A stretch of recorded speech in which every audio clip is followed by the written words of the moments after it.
What happens when two of Marvel's greatest villains, not just of one timeline, but of all existence, collide on the biggest stage the Marvel Cinematic Universe has ever attempted? Who wins when Kang the Conqueror, the Master of Time, faces Dr. Doom, the Master of Inevitability? And most importantly, how does this cosmic clash reshape the destiny of Earth's mightiest heroes in what might be their darkest hour? We've seen teasers, we've heard whispers, and we've read every breadcrumb Marvel has scattered across phases 4 and 5. But the real question remains, are we heading toward a multiversal battlefield where Kang and Doom both seek control, not just of timelines, but of reality itself? And if so, will the Avengers even matter in a war between gods disguised as men? This is not just a story about who's stronger or smarter. This is about the philosophy of power. Kang believes time is his weapon, that history bends at his will. Doom believes destiny is inevitable, that his iron grip on the world is not tyranny, but order. So when those ideologies collide, the Avengers might just find themselves as pawns in a game far bigger than they ever imagined. And today, we're diving deep into a theory that might just explain how Avengers Doomsday becomes the movie that not only introduces Doom to the MCU, but also pays off Kang's saga in a way no one expects. Buckle up, because this isn't going to be a simple good guys beat bad guys story. This is an empire-level collision, a mythic war, and at the center of it, the fate of everything Marvel has built for over a decade. It starts with Kang. Not the Kang we saw fall to Ant-Man in Quantumania. Not the variant destroyed by Loki in the TVA's spiraling chaos. But Kang, the idea, the conqueror across infinite realities, whose shadow stretches beyond death because time itself is his ally. For every Kang you kill, there are infinite more. Some stronger, some wiser, some more ruthless. And Marvel has made it clear, Kang is not one man. Kang is inevitability.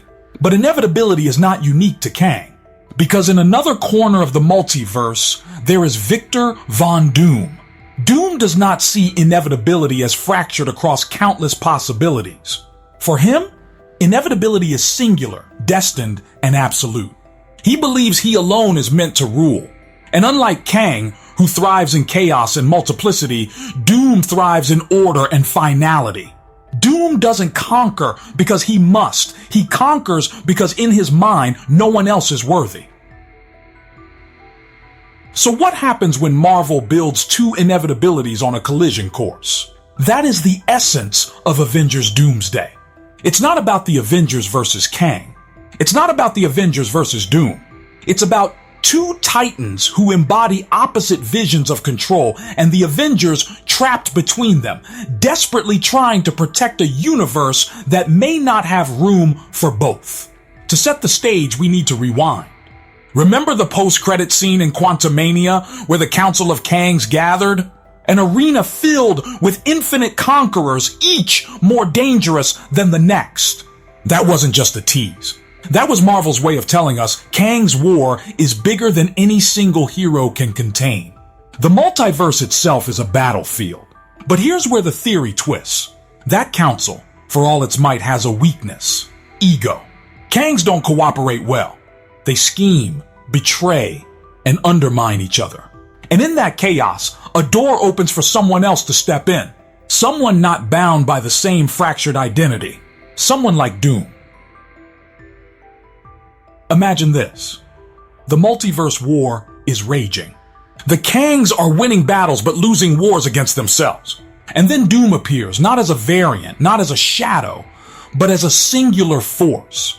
A man who walks into the council of infinite selves and dares to declare, "I am the end of you." This is the type of moment Marvel could craft to instantly place Doom at the center of the saga. While Kang represents multiplication, Doom represents unification. One ruler, one destiny, one doomsday. But Marvel won't give us that all at once. They'll build Doom like a storm on the horizon, unseen, but felt. His fingerprints will appear before his face does. Maybe he's the one who manipulates incursions. Maybe he steals Kang's tech, rewrites it with his sorcery and science combined. Maybe he appears to the Avengers first as an ally, warning them of Kang's danger before revealing his true intent to let Kang and the multiverse collapse so that Doom alone can rise from the ashes. Now think about the Avengers themselves. Who's left standing at this point? Sam Wilson, carrying the shield but still finding his place as Captain America. Strange, burdened by choices that broke reality. Spider-Man, erased from memory but carrying the weight of sacrifice. Shang-Chi, holding 10 rings that may tie into Kang's dynasty. And perhaps the Fantastic Four finally stepping into the spotlight, bringing with them not just Reed Richards but the very legacy of Doom's rivalry. This isn't just another team-up. This is the Avengers fractured, scarred, and unprepared for a war of gods. And Marvel, if they play this right, will use the Avengers' humanity to contrast the inhuman scale of Kang and Doom. Because when the dust settles, we won't just be asking, who wins between Kang and Doom? We'll be asking, do the Avengers even matter in a war this big? And if so, how? Let's imagine the opening moves of this war. Kang, fresh off the TVA chaos, begins consolidating timelines. He sees Doom not yet as a threat, but as a nuisance. He believes multiversal control is his birthright. He moves armies across time, manipulating events to secure his throne. But in one reality, one Doom timeline, he encounters resistance that is different from any Avenger he's faced. He encounters Doom. The first clash is not physical. Kang mocks Doom's armor, his sorcery, his reliance on Latvian arrogance. Doom counters not with fists but with intellect. He sees through Kang's time-based arrogance. Doom doesn't fight him on Kang's terms. Instead, he reveals he has built a machine, powered by both science and magic, that can resist Kang's manipulation of time. Kang strikes, Doom remains. And for the first time, Kang realizes he is not inevitable. And here's where the Avengers stumble into the war. Maybe Strange senses an anomaly, a ripple not caused by Kang but by something else. Maybe Reed Richards, if he's introduced, discovers Doom's handiwork before realizing who built it. And slowly, the Avengers begin to realize the truth. Kang is not their only problem. In fact, Kang may not even be the biggest one. That is where Act 1 thrives, in setting up a battlefield not of heroes versus villains, but of ideologies colliding. Kang seeks to master time. Doom seeks to master destiny. And the Avengers? They're caught in the storm, trying to save lives in a war that was never theirs to begin with. But the beauty of this theory is that Marvel doesn't need to rush. Act 1 can end not with Doom revealed in full, but with Doom's shadow cast across the story. A whisper, a presence, maybe even a betrayal. Perhaps a Kang falls, not to the Avengers, but to Doom's unseen hand. The Avengers celebrate, believing they struck a blow against the Conqueror, only to realize they've been pawns in Doom's chessboard all along. Because Doom doesn't just fight to win. Doom fights to rewrite the board itself. And as Act 1 closes, the question shifts. It's no longer how will the Avengers defeat Kang, but how do the Avengers survive a war where Kang and Doom are willing to sacrifice universes to prove themselves? The storm is gathering. The multiverse is trembling, and Doom has only just entered the game. The storm is broken. The Avengers thought they were fighting a war against Kang. A war of timelines, of incursions, of variant armies stretching across the infinite. But as Act 1 revealed, Kang is not the only hand moving pieces across the multiverse. There is another. And while Kang's presence is loud, flamboyant, and inevitable, Doom's presence is quiet, patient, and chillingly deliberate. And it begins with a fracture. The Avengers, desperate to regroup after the chaos of incursions and multiversal collapses, begin forming uneasy alliances. Strange is the first to sense it, something unnatural in the flow of time. something that doesn't feel like Kang. He describes it as a stillness in the multiverse, a place where Kang's ripples stop cold. But he doesn't yet understand why. Reed Richards might provide a piece of the puzzle. While tracking Kang's incursions, he discovers anomalies in the data, structures of stability where there should only be chaos. These fixed points aren't natural.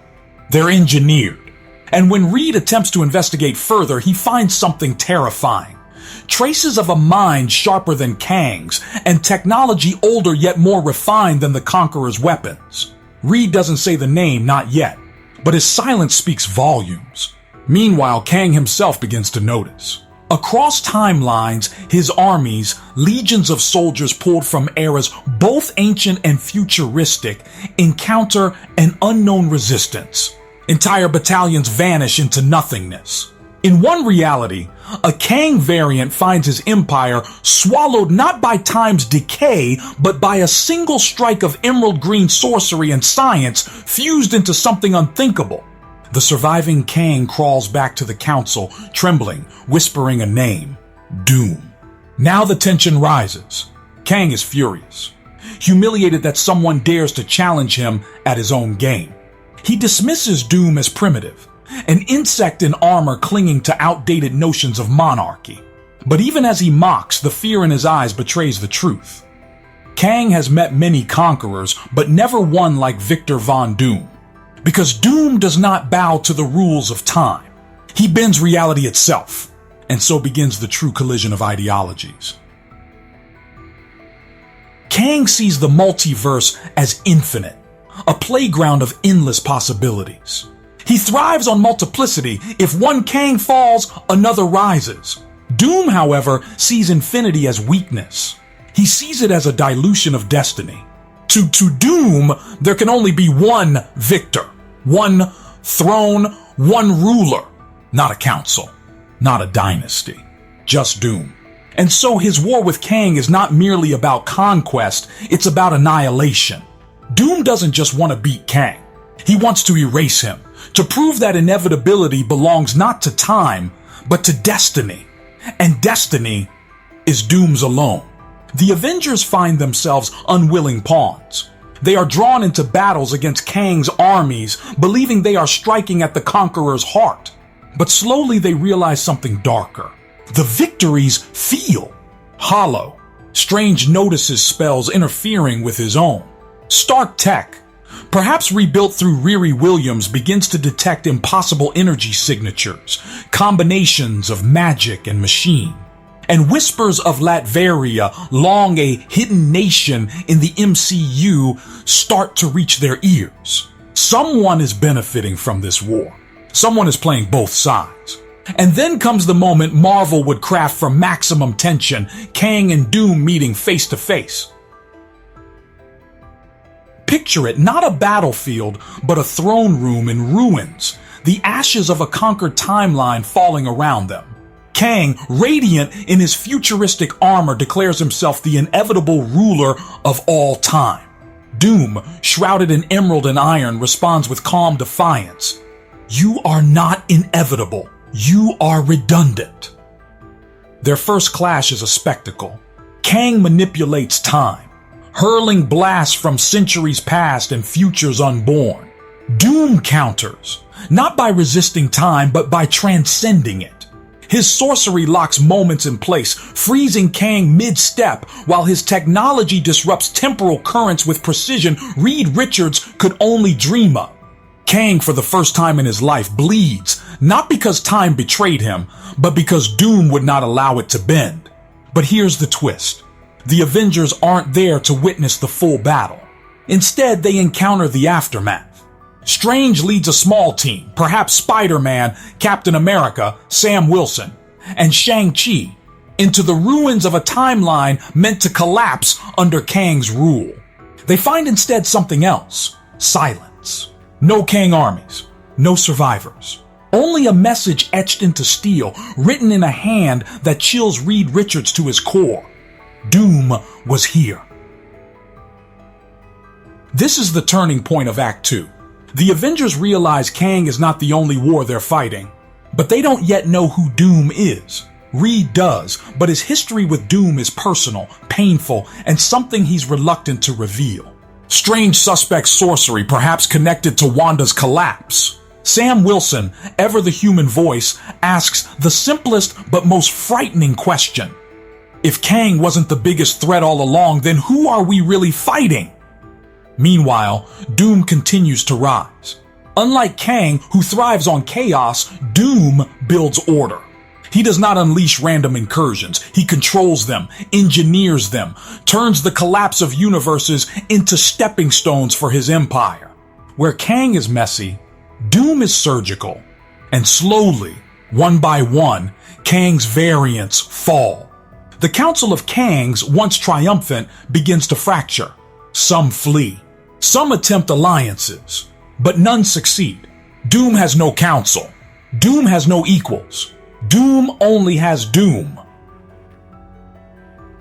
Now imagine Marvel's narrative brilliance. While Kang rages, the Avengers start seeing Doom as a possible ally.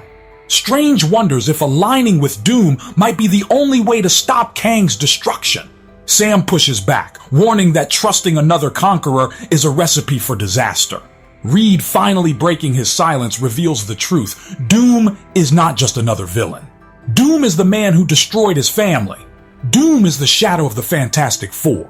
And if Doom is rising now, it means something far worse than Kang is coming. This creates internal division.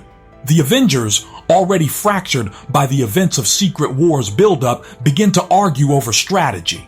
Some believe Kang must be stopped at all costs, even if it means tolerating Doom. Others believe Doom is the true in-game villain, and that Kang is a distraction. But the cruel truth: both are right. Both threats are real. Both are devastating. And so, Marvel builds to the inevitable. Doom doesn't just fight Kang. He defeats him, or at least one of him. In a climactic duel that shakes the multiverse, Doom slays a Kang variant in front of the Avengers, proving his superiority. The heroes, stunned, begin to cheer until Doom turns to them, eyes burning behind his mask, and declares, "Do not mistake me for your savior. Kang sought to conquer. I will succeed." The weight of those words lands like a hammer. The Avengers realize their greatest nightmare. The war has only just begun, and they are fighting on two fronts. Kang may be inevitable, but Doom is absolute. And now both forces are bearing down upon them. As Act 2 barrels toward its conclusion, the stakes escalate. Strange uncovers an ancient prophecy hidden in the Book of Vishanti, speaking of a doomsday. A moment when destiny collapses, when one ruler remakes the multiverse in his image. Reed admits this prophecy has haunted his family for generations, tied to Doom's rise. Sam, struggling with leadership, realizes the Avengers cannot win by brute force. They need to find a way to break the cycle, to turn inevitability itself against both conquerors. But time is running out. Kang rallies his council for a final stand, refusing to yield his dynasty. Doom, unmoved, prepares to annihilate them all in one decisive blow. And the Avengers? They are stranded in the middle, watching two gods clash, knowing full well that whichever one wins, the universe loses. The last image of Act 2 leaves us breathless. The multiverse cracking apart as Kang and Doom unleash powers beyond comprehension, entire realities burning like paper in firelight. The Avengers huddle together, battered but unbroken, as Strange whispers the truth no one wants to hear. This isn't Kang's war anymore. This is Doom's doomsday. And with that, Act 2 ends not with resolution, but with escalation. The heroes are cornered, their enemies unstoppable, and the stage is set for a final act where destinies collide, sacrifices are made, and the greatest battle in Marvel history explodes across the screen. The multiverse is cracking. Kang's council, desperate and fractured, unleashes their final stand, flooding timelines with legions of conquerors. Doom, calm, and unyielding, moves forward like a storm in human form, dismantling Kang's dynasty with a precision that terrifies even the Avengers. And caught between these two inevitabilities are Earth's mightiest heroes, bruised, battered, and realizing that this war is far bigger than anything they've ever faced. The question is no longer who wins between Kang and Doom. The real question is what survives their war. Act 2 left us with the Avengers standing amid burning timelines, Strange whispering the truth. This isn't Kang's war anymore. This is Doom's doomsday. That revelation becomes the opening heartbeat of Act 3. The Avengers are exhausted, their unity strained to the breaking point. Strange pushes them to see the truth, that both Kang and Doom cannot coexist, and that whichever one claims victory will remake the multiverse in their image. Sam Wilson, holding the weight of leadership he never asked for, refuses to believe that surrender is their only option. Spider-Man, still haunted by sacrifice, voices the fear everyone feels. What if we don't matter? What if we're just background pieces in their game? And that is exactly the tension Marvel wants to squeeze in this moment. For the first time, the Avengers are questioning their own place in the saga. Against Thanos, they mattered. Against Ultron, they mattered. But against Kang and Doom? Against the war of inevitability versus destiny? They feel small, insignificant. And that human doubt becomes the core of the final act's drama. But the Avengers are not done. They never are. While Kang and Doom clash on a cosmic scale, Strange begins piecing together something from the ruins of the Book of Vishanti and the fragments of Kang's tech. Reed Richards reluctantly joins him, finally opening up about his history with Doom. He explains that Doom is not just a rival, he is an obsession. A man who believes Reed himself is proof that destiny can be stolen. Doom does not simply want to rule. He wants to erase every possibility except the one where his hand shapes reality. Strange realizes something chilling. Doom and Kang are not opposites. They are reflections. Kang manipulates multiplicity. Doom manipulates singularity. But both are built on control. And the only way to break their cycle is not to choose between them, but to deny them both. Meanwhile, the war intensifies. Kang unleashes his full temporal arsenal, armies from ancient Rome, futuristic mechs from the 40th century, starfleets ripped from realities where humanity conquered the cosmos. Doom answers not with armies, but with inevitability. He wields his sorcery to turn fleets into ash, his technology to collapse time streams into singular threads that only he can command. For every 100 soldiers Kang throws, Doom only needs one strike. For every timeline Kang spreads across, Doom burns them into one path, his. And here is where Marvel sets the stage for the ultimate moment of despair.